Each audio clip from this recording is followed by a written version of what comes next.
moi c'est Sabi, mais je suis plus connue sous le nom de The Daily Sabi sur les réseaux sociaux. J'ai 29 ans et ça va faire maintenant 5 ans que je suis créatrice de contenu dans le domaine de la food.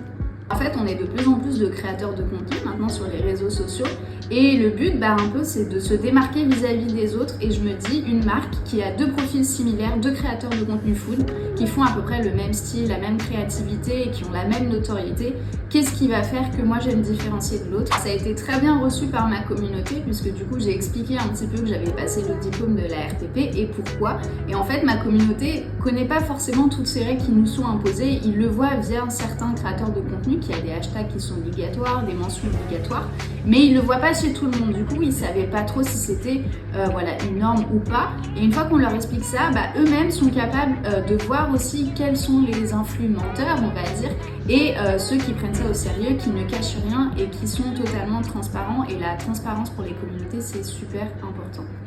Le diplôme a aussi un impact bénéfice auprès des marques. Nous, en fait, on est entremetteurs. On pense que le diplôme de la RPP, ça ne concerne que nous, créateurs de contenu, mais ça concerne aussi les marques. Je vais prendre l'exemple de la loi E20 sur l'alcool. Elle s'applique à nous, mais elle s'implique aussi en premier auprès des marques. Donc, quand une marque fait son événement, elle doit être consciente qu'elle ne peut pas inviter n'importe qui et que c'est pas n'importe qui peut montrer des bouteilles d'alcool, etc. Que ce soit des personnes professionnelles du métier.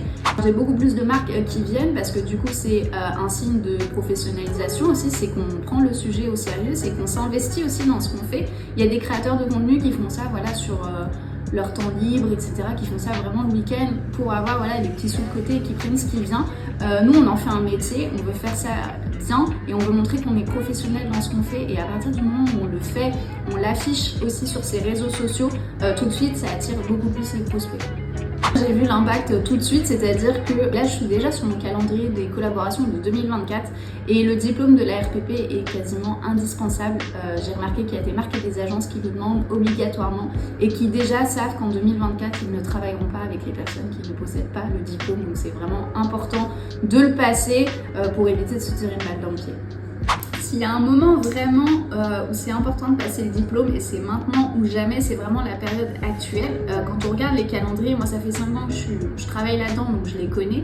Là, on va entrer dans la période de l'été, toutes les agences, toutes les marques vont être fermées. Il n'y a plus rien qui va rentrer. Septembre, c'est les réunions budgétaires. On va choisir les influenceurs avec qui on va travailler à l'année et avec qui on va travailler pour Noël. Si vous êtes dans le métier, c'est les plus gros chiffres d'affaires. Donc en fait, si en septembre vous n'avez pas le diplôme, déjà vous savez que vous sautez sur une grosse majorité des collabs. Donc vraiment, le moment où je vous conseille du coup de passer le diplôme, c'est maintenant. Il y a peut-être moins de travail à côté à faire, vous êtes plus libre, plus détendu. Vous passez le diplôme tranquillement en septembre, votre profil il sort, vous avez le diplôme et vous êtes carré pour l'année.